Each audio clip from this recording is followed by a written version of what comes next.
Nah, kali ini saya akan melaksanakan wawancara praobservasi bersama rekan sejawat saya, yaitu Ibu Widya. Silakan, selamat menyaksikan.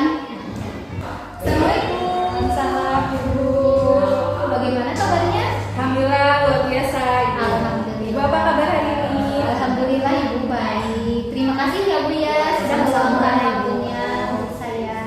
Nah, kali ini kita akan melaksanakan wawancara praobservasi ya Bu ya. Sebelum nanti saya observasi di dalam kelas ya, dalam proses pembelajaran. Nah, tujuannya di sini untuk mengetahui seberapa siap atau sejauh mana persiapan Ibu ya dalam melaksanakan pembelajaran ini. Kita mulai saja ya Bu ya? Iya, boleh. Iya. Nah, di sini Ibu akan mengajar kelas berapa dan materinya apa? Di sini saya kebetulan mengajar kelas 2 dengan mata pelajaran matematika untuk nanti observasi. Iya. Pada jam pelajaran 1 dan 2. Oh, iya. Jadi Ibu mengajarnya di kelas 2 pada pembelajaran matematika pada jam ke-1 dan ke-2. Dan materi yang akan saya sampaikan itu adalah materi pengurangan 2 angka bersusun dan tanpa teknik meminjam. Materinya pengurangan bersusun tanpa teknik meminjam, seperti itu ya.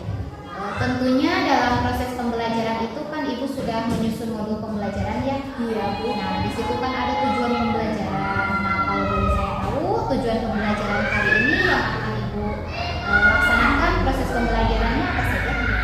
Untuk tujuan pembelajaran ada 3 Bu. Pertama itu memperdalam pemahaman peserta didik mengenai pengurangan 2 bilangan atau 2 angka secara bersusun tanpa meminjam. Yang kedua adalah siswa atau peserta didik mampu mengenai soal cerita lalu menuliskannya atau menulisnya di dalam kalimat matematikanya. Dan yang terakhir yang ketiga adalah peserta didik mampu melakukan pengurangan secara langsung 2 angka atau 2 bilangan secara bersusun tanpa meminjam. Itu Bu, mungkin 3 tujuan pembelajaran yang akan saya lakukan nanti. Ya, jadi tujuannya itu ada 3 ya. Kemudian di sini kalau boleh tahu aspek yang akan Ibu kembangkan dalam proses pembelajaran yang nanti akan Ibu laksanakan apa? Untuk pembelajaran nanti saya akan lebih menekankan kepada aspek pengetahuan dan keterampilan. Dari pengetahuan ini mungkin siswa di sini harus lebih memahami bagaimana cara mengurangi 2 bilangan, 2 angka, bilangan caca dan lainnya.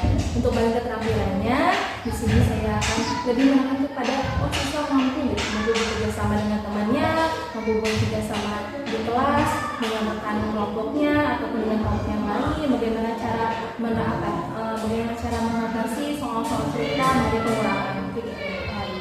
Baik, mungkin kalau saya tangkap atau ringkas ya, aspek yang akan Ibu kembangkan itu mengenai pengetahuan dan keterampilan. Jadi 2 aspek ya Bu ya. Ya, kemudian di sini tentunya pada proses pembelajaran itu memerlukan strategi pembelajaran atau model pembelajaran. Nah, di sini Ibu menggunakan strategi dan model pembelajaran seperti apa? Untuk strategi pembelajaran saya akan melakukan pembelajaran secara berdiferensiasi Bu. Nah, ini adalah kebetulan nanti akan disesuaikan dengan kemampuan siswa, lalu diintegrasikan dengan pembelajaran sosial emosional. Setelah itu nanti pas pembelajaran nanti akan ada beberapa pembagian kelompok. Nah, kelompok itu juga nanti kan kelompoknya berdasarkan kemampuan dan keterampilan siswanya. Nah, setelah itu untuk model pembelajaran di sini saya menggunakan PBL problem based learning. Jadi strategi pembelajarannya akan menggunakan pembelajaran diferensiasi dan KSE mungkin ya. Karena kalau model pembelajarannya itu PBL ya, seperti itu ya. Kemudian apakah ada media pembelajaran yang akan digunakan? Bu, ada nanti pas pembelajaran nanti media yang akan saya gunakan adalah pertama KPD, kedua mungkin video, laptop, pasti ada juga infobus. Baik Ibu, mudah-mudahan apa yang direncanakan Ibu berjalan sesuai dengan apa yang direncanakan dan berjalan dengan lancar ya Ibu. Baik, terima kasih Ibu atas waktunya. Ibu, terima kasih juga. Sekian wawancara Pak praobservasi kami. Wassalamualaikum warahmatullahi wabarakatuh. Oke, assalamualaikum warahmatullahi wabarakatuh.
ampun, bagus sekali. Tarik nafas lagi.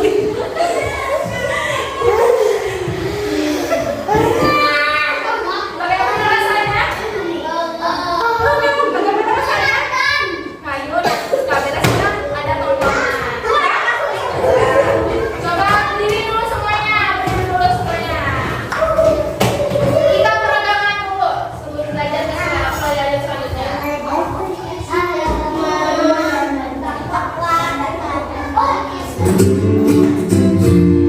Ikuti, lihat.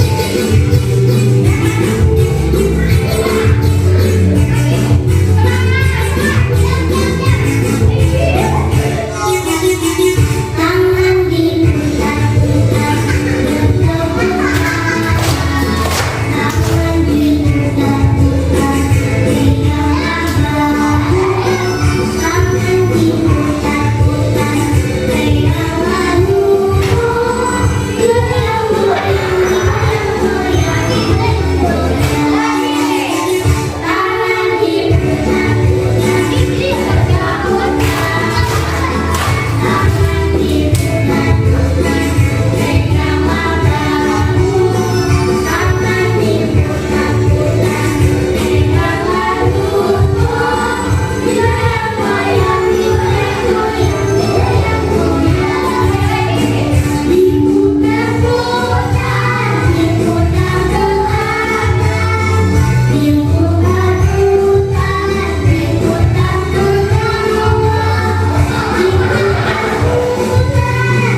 Saya Nisa Poji Rohman, CGP Angkatan 11 Kabupaten Tasikmalaya.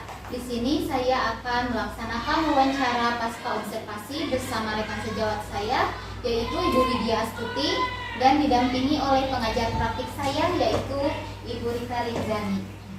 Ibu-ibu, apa kabar semuanya? Alhamdulillah sehat Ibu. Ya. Apa kabar hari ini? Alhamdulillah baik. Ibu langsung saja ya.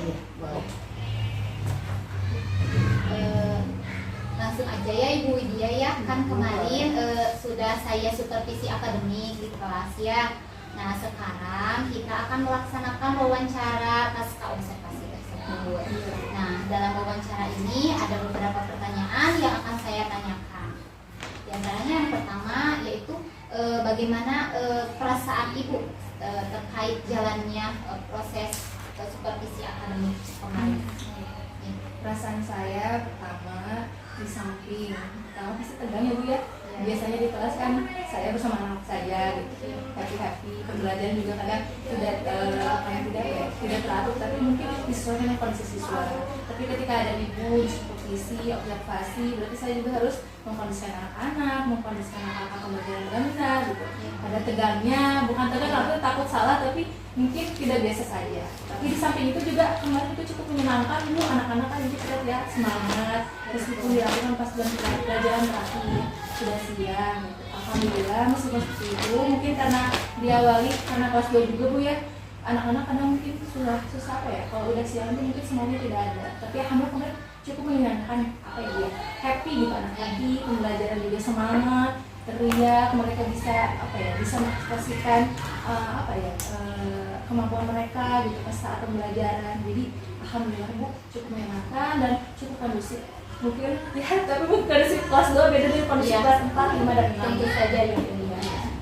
Ya, bisa diceritakan Bu area pengembangan yang Ibu lakukan kemarin di dalam kelas atau dalam proses pembelajaran, kemudian baik itu langkah-langkah ataupun tahapan pembelajaran yang dilakukan di dalam kelas. Jadi kemarin kan Bu rencanakan mau jam pelajaran pertama dan kuliah kan ada bukan kesalahan teknis ya, mungkin karena listriknya terganggu, jadi kita cuma bisa mulai dari jam terakhir gitu. Alhamdulillah tapi berjalan lancar. Kemarin sesuai dengan tujuan pembelajaran Bu kan ini matematika ya, pembelajaran pengurangan 2 angka bilangan bersusun takonominya. Alhamdulillah Bu secara tujuan dalam pemahaman, dalam praktiknya alhamdulillah siswa sudah mulai aktif, bisa memahami, bisa memahami, mungkin tidak 100% Bu, tapi alhamdulillah ketiga tujuan kemarin sudah tercapai menurut saya. Untuk area pengembangan kemarin kan saya mengambil pengembangan lebih kepada pengetahuan dan keterampilannya. Ini bisa dilihat kemarin dari pertama kan saya mengelompokkan murid beberapa kelompok, tapi dalam satu kelompok itu kan ada yang namanya mungkin siswa yang kategori atas, tengah, dan bawah. Saya satu kelas semuanya. Kenapa? Karena mungkin kalau saya mengelompokkan dari cuma mungkin kategori siswa yang bawah saja, atas saja, tengah saja, mereka tidak akan bisa berkembang, bekerja sama dengan baik. Tapi ketika kita mengkategorikan siswa yang atas, bawah, sedang atau bawah itu dalam satu kelompok, insya Allah mereka akan saling kerjasama, saling bantu, yang bisa membantu yang tidak bisa, yang belum mengerti juga nanti bisa berbantu dengan yang mengerti. Untuk keterampilannya, alhamdulillah Bu, kan dari pertama ya anak-anak tuh sudah terlihat ya, dia semangat belajar, mungkin pas terakhir dia di tengah-tengah dia sudah mulai mungkin lelah, tapi di akhir lagi kita ganti dengan ice breathing lagi, alhamdulillah semangat lagi gitu. Mungkin untuk kelas 2 kemarin, alhamdulillah pengetahuan dan area pengembangan pengetahuan kodenya sudah cukup baik menurut saya. Baik, mungkin dia terlihat semangat dan antusias ya. Anak dua, ya kelas 2 semangat sekali ya. Nah kalau menurut Ibu nih sejauh mana area pengembangan yang sudah Ibu laksanakan itu, apakah sudah berhasil, apakah belum gitu? Jika menurut saya dari pandangan saya sendiri ya, jika mungkin dari skala 1 sampai 10 ya, boleh kalau dalam menilai mungkin di area 8. Karena apa? Jarang ya Bu ya, mungkin proses pembelajaran itu yang sempurna 100%. Iya. Apalagi ini mungkin kelas bawah, kelas 1, kelas 2, kelas 3. Apa yang kita rencanakan kadang tidak terencana dengan baik. Tapi kan itu hal yang wajar Bu ya. Makanya saya menilai mungkin itu di skala 8 gitu Bu. Karena dari awal mungkin terencana dengan baik, tengah-tengah mungkin ada perubahan, kemudian juga pas di akhir juga anak-anak mungkin sudah capek, mungkin mereka sudah berubah, jadi kadang rencana kemarin juga tidak sesuai, saya jujur saja, jadi rencana yang kemarin pas di akhir juga tidak sesuai, mungkin seperti itu. Ya baik, kan tadi kata Ibu skala 8 Iya. ya keberhasilannya. Nah, menurut Ibu ini apa sih kendala? Apakah Anda kendala atau kekurangan yang Ibu hadapi saat proses pembelajaran berlangsung? Di pihak saya sendiri ya Bu, saya merasa saya masih kurang dalam hal pengelolaan kelas. Ya. Karena kan kelas 2 dibagi kelompok, terus mungkin dalam artian pengelolaan kelas di sana itu saya tidak bisa memperhatikan 100% gitu, satu persatunya atau satu kelompok per kelompoknya gitu.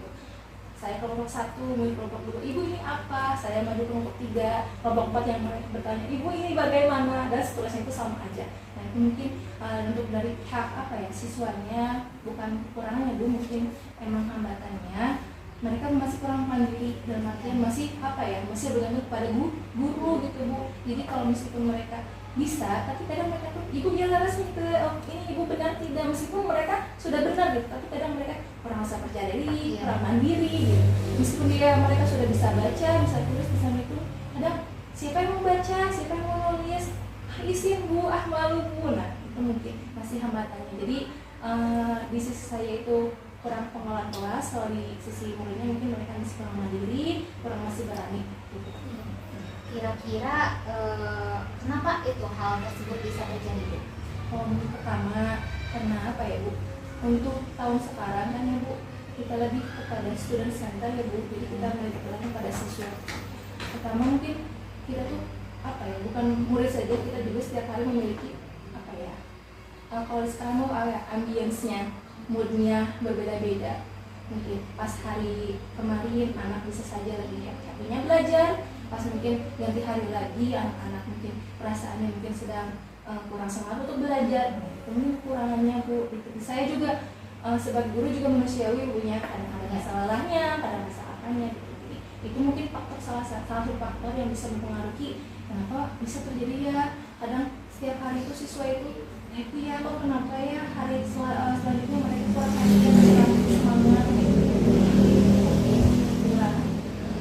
Kalau untuk menanggulangi permasalahan tersebut nih, kira-kira aktivitas pengembangan apa yang akan Ibu lakukan? Strategi saya mungkin Ibu ya. Strategi saya berdasarkan observasi Ibu kemarin, pertama untuk kelas bawah khususnya kelas 2 pasti harus selalu mencari ide-ide kreatif. Kayak bikin lah, games lah, mungkin ada pembelajaran yang lebih menarik ya. Jadi setiap hari ini harus mencari biar anak kita tidak bosan, anak kita tidak monoton gitu. Cuman misalkan kategori A saja yang aktif, tapi kategori misalkan kategori B dan C itu kurang aktif, tapi jadi harus mencari ide-ide kreatif lagi biar kategori A, B dan C itu tiap harinya bisa lebih aktif, lebih mandiri, lebih percaya gitu Bu. Untuk kemandirian siswa atau untuk tadi yang kayak saya masih kurang pengelolaan kelas. Nah, tadi strateginya mungkin di kedepannya nanti saya harus lebih bisa menguasai misalkan lebih menguasai area kelas gitu.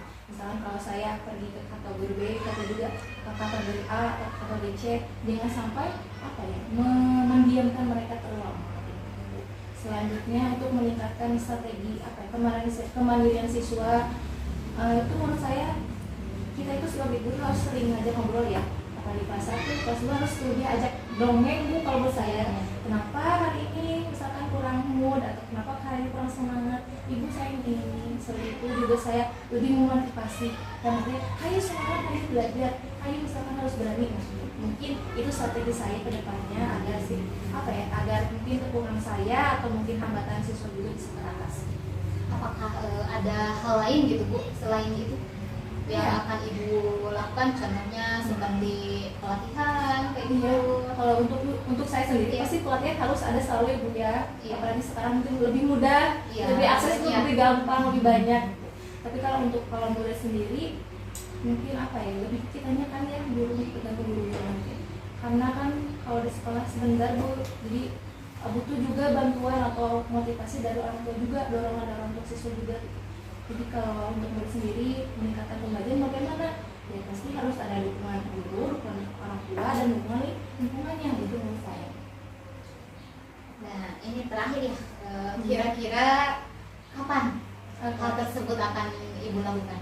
Ya, di pembelajaran selanjutnya mungkin nanti setelah ada yang observasi kan saya tahu ya Bu, oh ini kekurangan saya, oh ini mungkin kekurangan, bukan kekurangan, mungkin belum ada kemajuan dari sesuatu dari sisi apanya, dari sisi mananya gitu.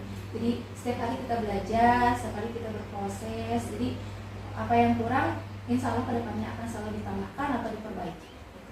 Baik, baik, terima kasih ya Ibu Widya atas jawaban-jawaban yang sangat luar biasanya. Terima kasih atas bimbingan Ibu juga, jadi saya lebih tahu. Sama-sama Ibu. Mudah-mudahan apa yang direncanakan oleh Ibu Widya itu segera terrealisasi. Nah, sekarang mungkin saya akan memberikan kesempatan kepada Ibu pengajar praktik saya, yaitu Ibu Rika Rinjani, untuk memberikan umpan balik ataupun refleksi terhadap proses supervisi ini. Iya, baik. Oke, terima kasih. Selamat siang. Selamat siang. Iya, Ibu. Oke, mengajar kemarin di kelas 7. Di kelas 2. Di kelas 2. kelas 7. Iya, baik. Kalau boleh tahu kemarin materinya ngambil pelajaran matematika, materinya ya, tujuan pembelajarannya. Tujuan pembelajaran kemarin ada 3 Bu. Mendalami pertama ya, mendalami pemahaman mengenai pengurangan bersusun 2 angka tanpa pengujian, terus juga bisa mengenali soal cerita mengenai pengurangan dan bisa bisa mengubahnya ke dalam bentuk soal matematikanya. Terus terakhir bisa melakukan pengulangan secara langsung dengan pengalamannya sendiri gitu. Turun di depan kelas atau ini. Ya, baik. Mungkin ini penguatannya dari tadi Bu Nisa, kira-kira menurut Bu Widya sendiri itu pembelajaran kemarin yang sudah dilaksanakan, hal yang sudah baiknya itu seperti apa? Pertama, kadang kan matematika itu selalu dianggapnya susah ya Bu. Ibu susah matematika, saya cuma barangkali kayak gitu. Tapi kemarin alhamdulillah dengan adanya beberapa mungkin perubahan model pembelajaran, metodenya, strateginya, dengan beberapa games, dengan beberapa ice breaking, anak-anak ada joget lah, ada tepuk lah. Jadi ketika matematika di bawah happy, mereka juga jadi happy belajar matematika itu mungkin. Iya. Adapun yang mungkin perlu ditingkatkan tadi satu dari pengembangan diri kita ya. Iya. Tadi Ibu mengatakan bahwa memang murid kita harus berpihak pada murid, tapi kita terus ya gurunya sendiri memang harus mempunyai pengembangan diri, salah satunya mungkin dengan mengikuti pelatihan-pelatihan yang ada di sekolah ataupun lintas sekolah dan lain sebagainya. Kemudian mungkin karena di kelas bawah di jenjang SD masih anak-anak bisa kondisikan mungkin ya Bu ya, seperti itu. Jadinya bagaimana nih strategi kita untuk membuat pembelajaran itu lebih menyenangkan. Intinya kan harus menyenangkan ya. Iya, kelas betul. bawah tuh. Kelas bawah, kelas atas SMP, sama gitu. Cuman mungkin kita responsifnya itu berbeda. Bagaimana kita cara memperlakukan nih anak di jenjang SD, SMP dan juga SMA gitu. Baik, untuk yang terakhir mungkin umpan baliknya barusan saya amati ya, terkait dengan pasca observasi yang kemarin sudah dilakukan.